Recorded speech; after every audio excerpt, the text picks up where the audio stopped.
قسم شما میرسانم که سرود شبخر 47 ساله شد. سال 1975 بود. من دانشجوی کورس سیم بودم.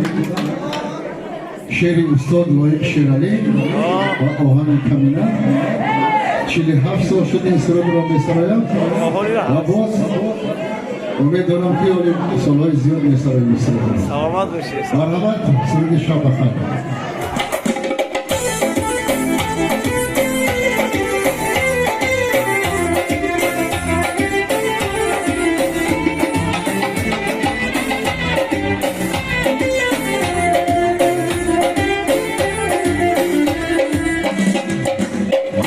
یک روزی مشتاقی گذشت در تلاشی نیست و ناموزنا باز یک خورشید ما را ترک کرد آهنان پیدا شدن در روزشون باز یک خورشید ما را ترک کرد آهنان پیدا شدن در روزشون شب بخیر همنشین و شب بخیر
More